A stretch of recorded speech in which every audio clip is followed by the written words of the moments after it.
तो students start करते हैं अपन। आज मुझे डाउट्स बताना है हीटिंग इफेक्ट ऑफ करंट के। जो मेरे पास बच्चों ने डाउट्स पूछे उसमें फर्स्ट क्वेश्चन पूछा है, क्वेश्चन नंबर 3। क्वेश्चन है calculate the number of electrons drifting per second through the filament of a 100 watt 220 volt heater. How much time will it take to heat 100 milliliter water from 30 degrees Celsius to 100 degrees Celsius? हमको given है mechanical equivalent of heat J is equal to 4.2 joules पर calorie, पर ये हमको खुद पता होना चाहिए। तो जो फिलामेंट है उसका पावर गिवन है, क्वेश्चन नंबर 3। पावर गिवन है 100 वॉट और वोल्टेज 220 वोल्ट्स। हमको फाइंड करना है n number of electrons drifting per second, और सेकंड पार्ट में टाइम फाइंड करना है जिसमें 100 मिलीलीटर इंटू 10⁻³ लीटर वाटर का टेम्परेचर चेंज करना है 30 से 100, मतलब चेंज इन टेम्परेचर हुआ 100 - 30। ये डाउट है। तो बच्चों P is equal to V into I. यदि हम इसकी हेल्प ले लें,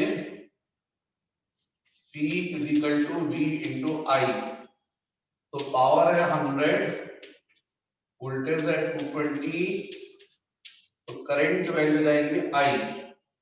करंट क्या होता है, क्यों भाई, करंट क्या होता है, Q बाय T। Q क्या होता है, Q क्या होता है, N into E upon T। N number of electrons और N बाय T जाएगा number of electrons drifting per second. तो हम इसका मतलब N by T is equal to 10 by 22E। Cross multiply कर दोगे तो भाई T टाइम में कितने इलेक्ट्रॉन्स फ्लो कर रहे हैं, N, तो 1 सेकेंड कितने, N बाय T। तो what is N by T, number of electrons drifting per second, और यही हमको फाइंड करना है। ज्यादा है तो T की वैल्यू 1 रख दो, तो ये जाएगा N by T is equal to 10 by 22 into 1.6 into 10⁻⁻19। जो न्यूमरेटर में पहुंच जाएगा तो प्लस 19 हो जाएगा। तो कुल मिलाकर N by T is equal to, यहाँ का पॉइंट हटाओगे तो ऊपर भी एक और जीरो आ जाएगा, तो कुल मिलाकर आ जाएगा 100/22 इंटू 16, एक जीरो और ले लो यहाँ से, तो 1000 इंटू 10⁻18। मुझे तो लगता है बच्चों ये 11 और ये जाएगा 500। तो N by T is equal to, इसको आप सॉल्व कर लोगे तो जो आपको आंसर दिया है वो आ जाएगा 2.86 2.84 इंटू 10⁻18। इतना आना चाहिए, आ जाएगा, आप करके देखिएगा। सेकंड पार्ट में हमको बोला है कि जो वाटर है, वाटर उसका वॉल्यूम गिवन है, इतना वॉल्यूम, उसका टेम्परेचर चेंज करना है कितने टाइम में। तो हमको ये फाइंड करना पड़ेगा कि, क्योंकि एक्चुअली में इतने वाटर के का टेम्परेचर चेंज करना है, तो उसके लिए जो हीट रिक्वायर्ड होगी H होता है M into S into del theta. तो H is equal to mass क्या होगा बच्चों, density is equal to mass upon volume, तो mass is equal to density into volume, तो density into volume into specific heat into change in temperature. अब H is equal to water की जो specific heat होती है वो होती है 1 calorie per gram per degree Celsius. इसका मतलब मैं जो बता रहा हूं वो सीजीएस में है, तो सीजीएस में पूरा कर लो तो वाटर की डेंसिटी 1 ग्राम पर सीसी होती है, 1 ग्राम पर सेंटीमीटर क्यूब, 1 ग्राम पर सेंटीमीटर क्यूब या 1000 केजी पर मीटर क्यूब। तो अपन सीजीएस में कर रहे हैं, तो 1 volume 100 into 10 to the power -3 मतलब 10 टू द पावर -1 लीटर, और specific 1 calorie per gram per degree Celsius, और चेंज इन टेम्परेचर 100 - 30 मतलब 70। अब ये लीटर जो है ना उसको आपको कन्वर्ट करना पड़ेगा सेंटीमीटर क्यूब में, तो 1 लीटर इज इक्वल टू होता है 1000 centimetre cube, 1 litre is equal to 1000 centimetre cube. तो ये जाएगा H is equal to 1 into 10 to the power -1 into 1000 into 1 into 70। ये सारी वैल्यूज हमने सीजीएस में रखी है, इसलिए हीट भी सीजीएस में आएगी मतलब कैलोरी में। तो इस तरीके से H की वैल्यू हमने निकाली, वो आ रही है 7 into 10 to the power 3, 7 into 10 to the power 3 calorie, मतलब इतनी हीट हमको रिक्वायर्ड है। अब जो फिलामेंट है उससे इतनी हीट जो हमको मिल रही है वो मान लीजिए कितने टाइम में मिल रही है, टी टाइम में, तो वो टी टाइम हमको फाइंड करना है। तो हमको फॉर्मूला मालूम है यहाँ के लिए बेटर है, H इज इक्वल टू क्या होता है VIT, तो यही सबसे अच्छा है, H is equal to V into I into T, तो V into I into T is equal to 7 into 10 to the power 3 calorie. अब आप समझे, V को हम यदि देखो बच्चों जूल्स में कन्वर्ट करना पड़ेगा इसको, क्योंकि उसका रीजन है कि यहाँ पर लेफ्ट हैंड साइड में जब आप V की वैल्यू रखोगे तो वोल्ट्स में रखोगे, I की वैल्यू एम्पियर में रखोगे, SI सिस्टम, जिसको भी SI सिस्टम में कन्वर्ट करना पड़ेगा। तो हमको पता 1 calorie is equal to what 4.2 joules, तो इसलिए यहाँ पर ये इनटू और करना पड़ेगा 4.2 से। V कितना है 220, करंट आपने निकाल लिया था, ये निकाला था आपने 10/22, 10/22, और टाइम t रहेगा 7 into 10 to the power 3 into 4.2, balance हो गया, लेफ्ट हैंड साइड में जूल और ये भी जूल। अब इसमें टाइम जो है वो सेकंड में, तो बस अब क्या है, तो बचेंगे t is equal to 22 into 7 into 4.2 into 10 to the power 3 divided by 2200।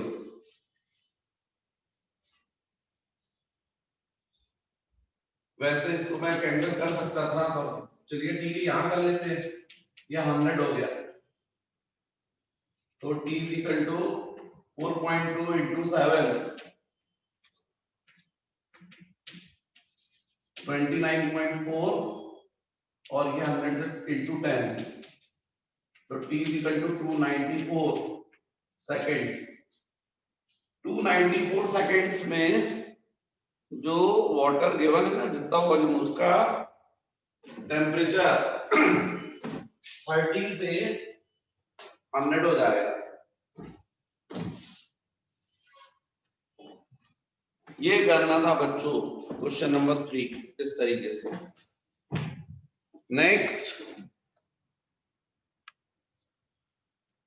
Next जो डाउट मुझसे पूछा गया है वो है question number 4। Question number 4 a cell of EMF 1.5 volt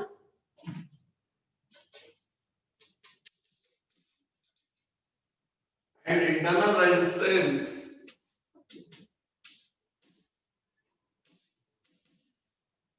0.1 ohm is connected across a resistor. The current in the circuit is 2 ampere. Find first rate of chemical energy consumptions of the cell. Second, rate of energy. Rate का मतलब power. Rate of energy dissipations inside the cell. Rate of energy dissipations in the resistor. Power output of the source. ठीक है, तो ये diagram cell, ये इसका internal resistance और ये एक्सटर्नल रेजिस्टेंस। हमको ईएमएफ 1.5 वोल्ट गिवन है, इंटरनल रेजिस्टेंस 0.1 ओम गिवन, और सर्किट पे जो करंट आ रहा है वो है 2 एम्पियर। अब फर्स्ट हमको फाइंड करना है रेट ऑफ केमिकल एनर्जी।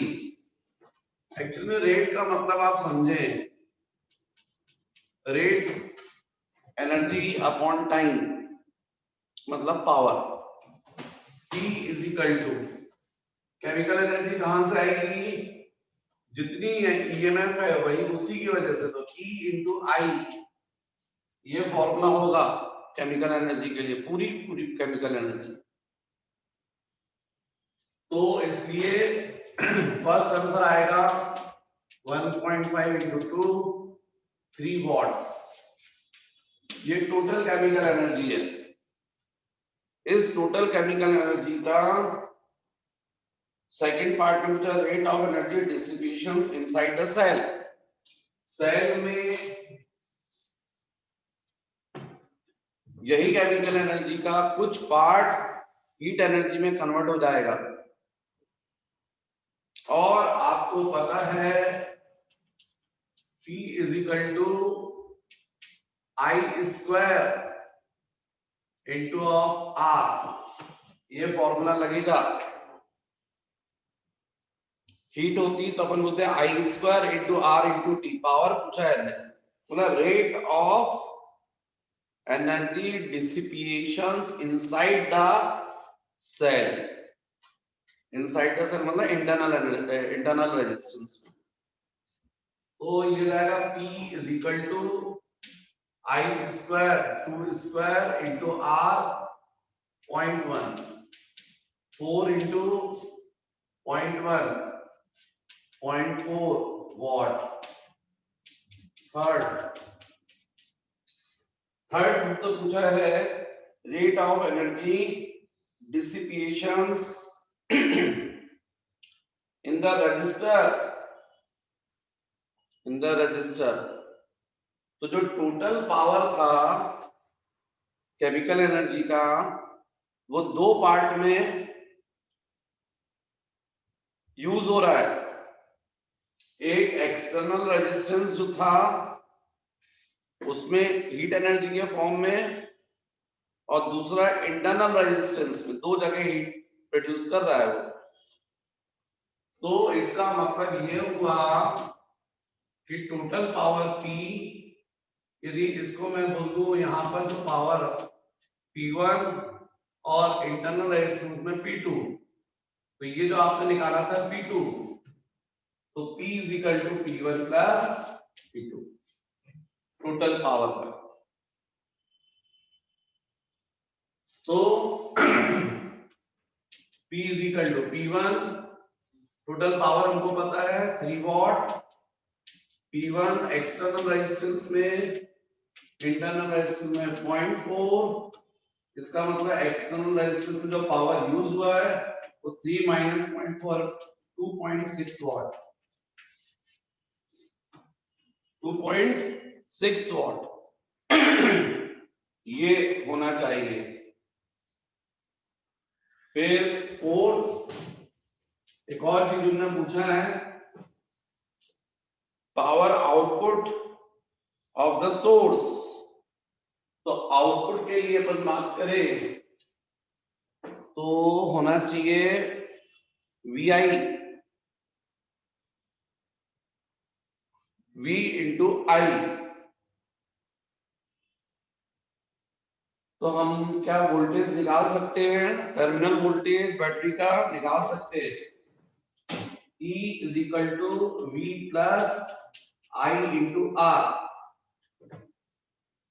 इसमें E की वैल्यू जाएगी 1.5, V हमको फाइंड करना है, I हमारा 2 एम्पियर और internal resistance 0.1,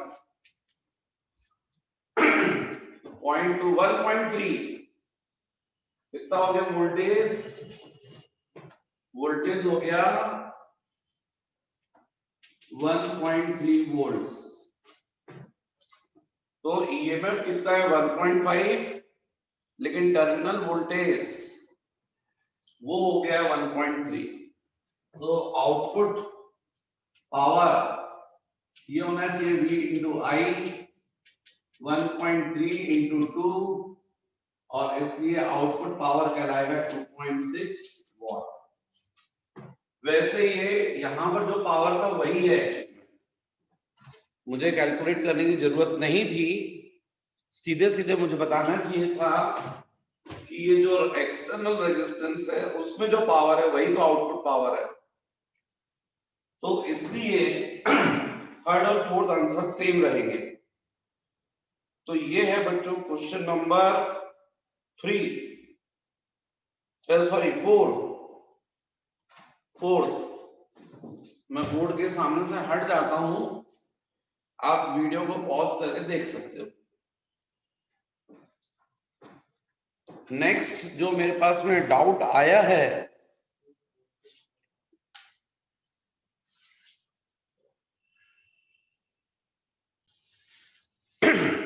next question number 6 is series battery of 6 lead accumulators, each of EMF 2 volts and internal resistance 0.5 ohm is charged by 100 volt DC supply. Battery is series battery of 6 lead accumulator. Battery किससे बनी है? 6 lead accumulator से, और सब lead एक्यूमुलेटर्स का EMF 2 volt और internal resistance कितना है 0.5। तो ये क्वेश्चन नंबर 6, ये लेड एक्यूमुलेटर, फिर ये एक और, फिर ये एक और, फिर एक और, ऐसे 6 है। तो टोटल EMF हो जाएगा बैटरी का 6 into 2 is equal to 12 volt. जो बैटरी है उसका वोल्टेज हो जाएगा 12 वोल्ट्स। बैटरी जो है उसका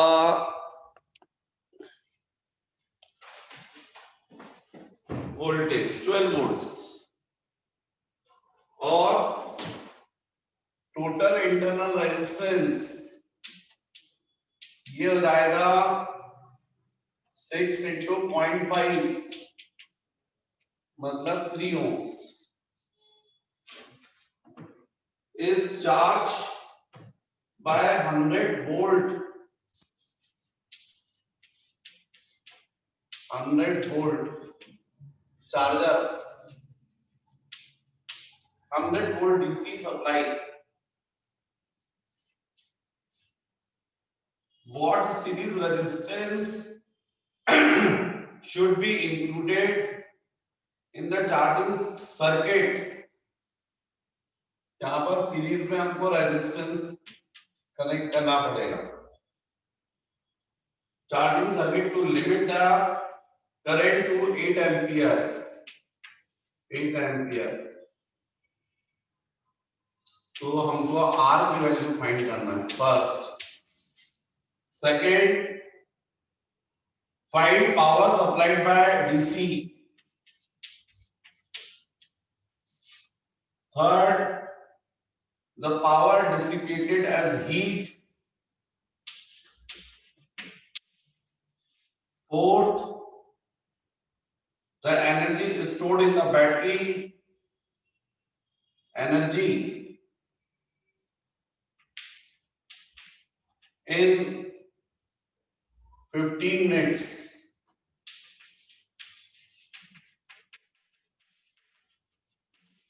ये क्वेश्चन है बच्चों। तो क्या है, चार्जर जो है, वो जो बैटरी है, उसको चार्ज होने के लिए रिक्वायर्ड करंट है 8 एम्पियर। इससे ज्यादा होगा बैटरी खराब हो जाएगी।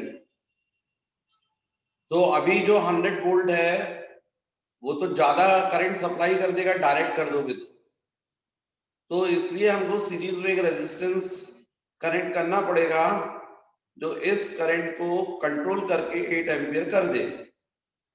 तो सपोज वो हमने सीरीज में कनेक्ट किया है R, हमको इस R की वैल्यू फाइंड करनी है। ठीक है, पहले तो अपन यही करते हैं। तो सॉल्यूशन, यहां चार्जर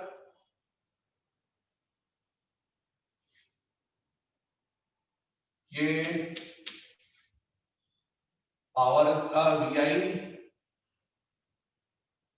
और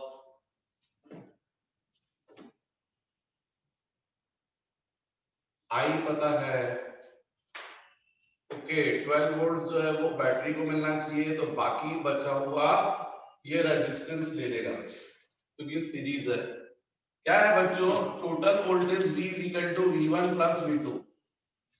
टोटल वोल्टेज है चार्जर का 100 वोल्ट्स, बैटरी को मिलना चाहिए 12 वोल्ट्स, और बाकी बचा हुआ वोल्टेज ये रेजिस्टेंस को लेना पड़ेगा क्योंकि यदि 12 वोल्ट से ज्यादा इसको मिल गया तो ये तो बैटरी खराब हो जाएगी।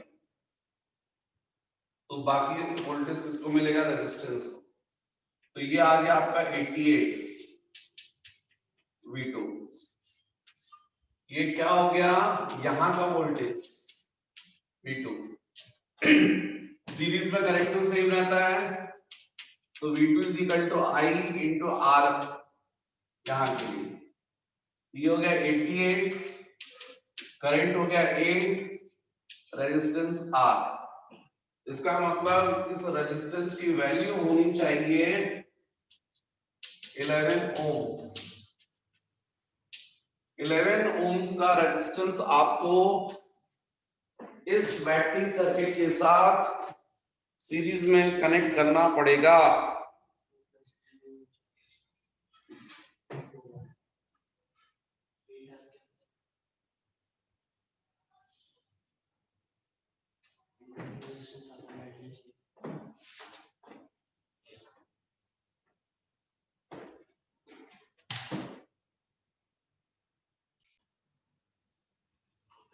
बच्चों मैंने गलती की है इसलिए वो आंसर नहीं आ रहा है। एक्चुअली हमने किरचॉफ्स लॉ अप्लाई करना चाहिए था हमको, तब हमको पिक्चर क्लियर होगी।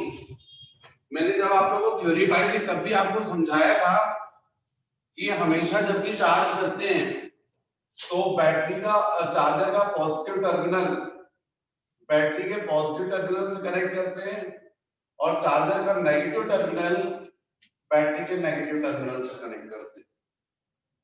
तो यहाँ पर मुझसे मिस्टेक हुई है, यहाँ ये कॉन्सेप्ट नहीं लगेगा, मुझे एक्चुअली में क्लोज मैच लेना चाहिए, उससे आंसर सही आएगा। तो जब हम क्लोज मैच लेंगे तो आप देखिए अपने को फॉर्मूला होता है summation of E is equal to summation of I into R। तो समेशन E कितना हो जाएगा, जब आप ऐसा चल रहे हैं एंटी क्लॉकवाइज तो चार्जर के लिए देखिए प्लस से माइनस जा रहे हैं, तो ये कितना जाएगा -100, और यहाँ बैटरी में माइनस से प्लस जा रहे हैं, मैच कैसा मूव कर रहा है माइनस टू प्लस, तो 12 वोल्ट जो है वो कैसा रहेगा, पॉजिटिव रहेगा। फिर summation of I into R, तो आई ये जाएगा 8 और टोटल रेजिस्टेंस तो capital R plus total internal resistance small R. Actual में ये मिस्टेक मुझसे हो रही थी, तो यहां पर जाएगा -88, ये 8 capital R plus small R क्या हो रहा है 3 ohms, तो यहां पर जाएगा -11। अब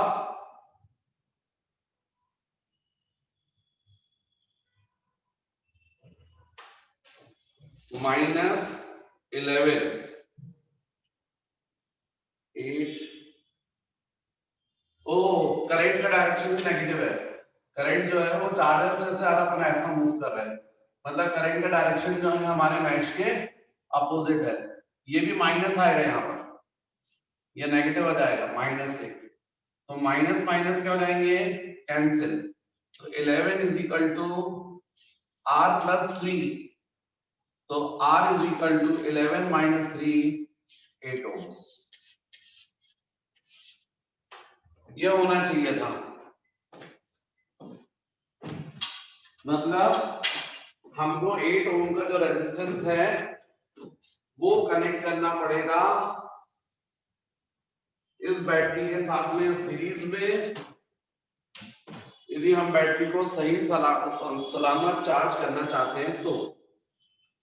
अब सेकंड पार्ट जो इनने पूछा है इस क्वेश्चन में, the power supplied by DC source, इस सोर्स चार्जर से, तो P is equal to second part V into I, तो V हो गया 100 और करंट हो गया 8, मतलब 800 वॉट की सप्लाई हो रही है चार्जर से।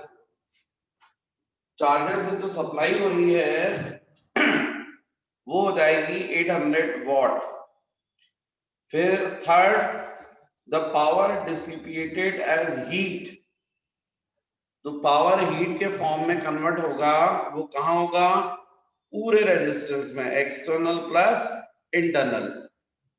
तो हम लोग क्या बोलेंगे थर्ड, क्या होता formula P is equal to I square into R, और अब हो जाएगा I square into capital R plus small total resistance.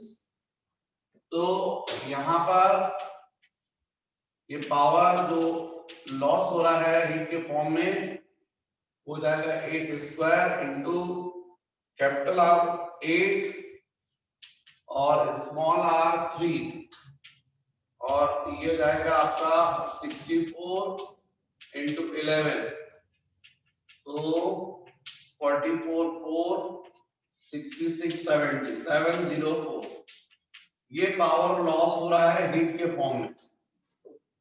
Total power supply हो रहा है चार्जर से 800, और जो हीट के फॉर्म में वेस्ट हो गया वो 704। फिर the energy is stored in the battery 15 minutes, तो टोटल पावर चार्जर का जो टोटल पावर था वो कहां जा रहा है, टू पार्ट्स में इन्वेस्ट हो रहा है। एक केमिकल एनर्जी के फॉर्म में स्टोर हो रहा है बैटरी में, और सेकंड हीट के फॉर्म में लॉस हो रहा है। तो power total power is equal to power store in form of chemical energy plus power loss in form of heat energy. तो टोटल पावर है 800, power store in form of chemical energy plus power loss in form of heat energy 704।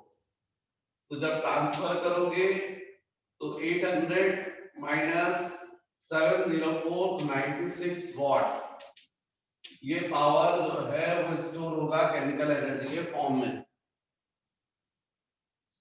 इसका मतलब chemical energy कितनी store होगी, energy stored in the battery 15 minutes, power is equal to क्या होता है 96 is equal to chemical energy upon time, energy upon time, तो ये जाएगा 96 into T is equal to of C chemical energy, और energy in form of chemical energy. अब ठीक है, तो 96 इंटू टी, टी कितना है 15 मिनट्स, मतलब 15 इंटू 60 सेकंड में कन्वर्ट करोगे ना, इसलिए ये आंसर जूल में आ जाएगा। तो कितना होता भाई 96 इंटू 900 cc। अब ये हो गया 00, 9 इंटू 6 4 5 81 86 joules EC। 86,400 joules इतनी केमिकल एनर्जी स्टोर होगी।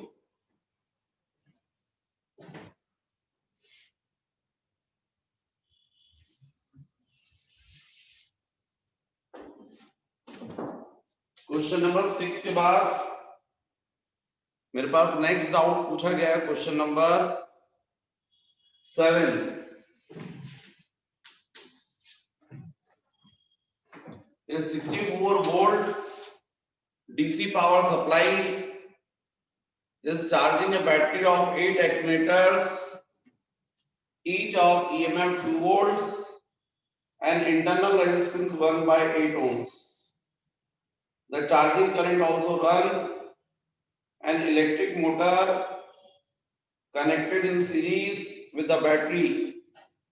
The resistance of windings of the motor क्या है बच्चों 64 volt DC power supply is charging a battery 64 volt plus minus. Battery को तो मैंने बताया ना चार्जर का पॉजिटिव टर्मिनल बैटरी के पॉजिटिव से कनेक्ट करेंगे, नेगेटिव में नेगेटिव से। is charging a battery of 8 accumulators, each of EMF, total EMF 8 into 2, and internal resistance small r 8 into 1 by 8, total internal resistance. The charging current also runs an electric motor. ये motor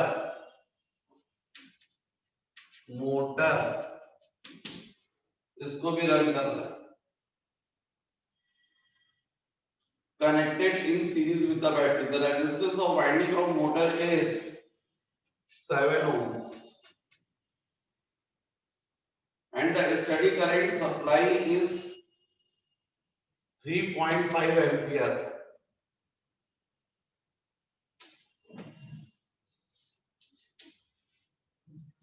तो हमको find करना first the mechanical energy yielded by the motor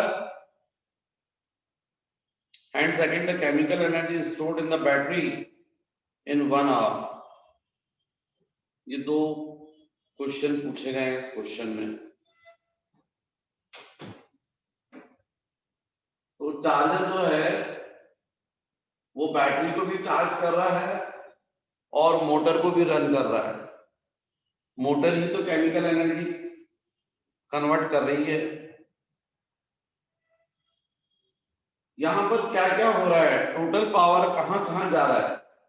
chemical energy के form में store हो रहा है 1, heat energy के फॉर्म में लॉस हो रहा है 2, और थर्ड मैकेनिकल वर्क हो रहा है। ये 3 पार्ट में इन्वेस्ट हो रही है एनर्जी पावर। तो बच्चों पहले तो total power, first total power तो जाएगा P is equal to E into I, या इसको क्या बोले 64 इंटू 3.5, ये टोटल पावर होगा जो डीसी पावर सप्लाई कर रहा है। अब इस पावर का जो यूज हो रहा है वो 3 पार्ट में हो रहा है। केमिकल एनर्जी के फॉर्म में भी पावर स्टोर हो रहा है, तो वो जाएगा P C is equal to E into I, तो 8 इंटू 2 16 इंटू आई 3.5, ये केमिकल एनर्जी के फॉर्म में। Heat energy pH I square into R plus small r। तो I जाएगा आपका 3.5 स्क्वायर, कैपिटल R ये जाएगा 7, स्मॉल r हो जाएगा 1, 8 कैंसिल होकर 1 हो जाएगा। ये पावर लॉस हो रहा है हीट के फॉर्म में। फोर्थ मैकेनिकल वर्क, मैंने बताया ना टोटल पावर कहां जा रहा है, केमिकल एनर्जी के फॉर्म में, हीट एनर्जी और मैकेनिकल एनर्जी, इन तीन जगह इन्वेस्ट हो रहा है। टोटल हो गया 64 इंटू 3.5, केमिकल एनर्जी हो गया 16 इंटू 3.5,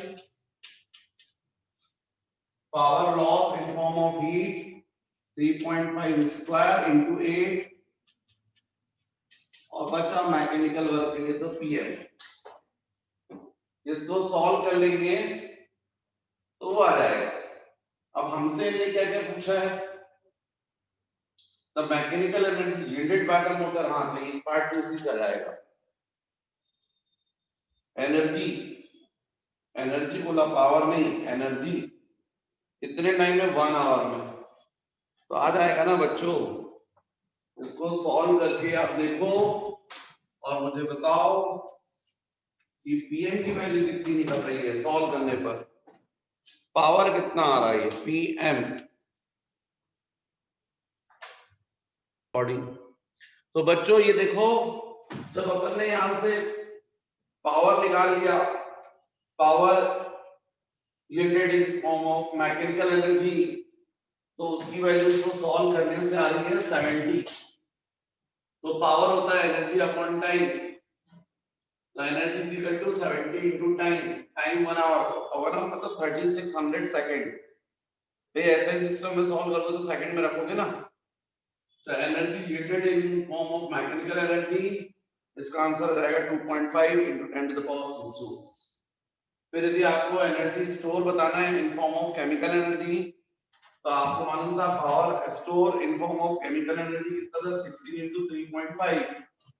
तो power is equal to energy upon time, energy is equal to power into time, power की वैल्यू रख दी, टाइम की वैल्यू रख दी, energy store in form of chemical energy. तो इस तरीके से बच्चों ये क्वेश्चन करना था, क्वेश्चन नंबर 7।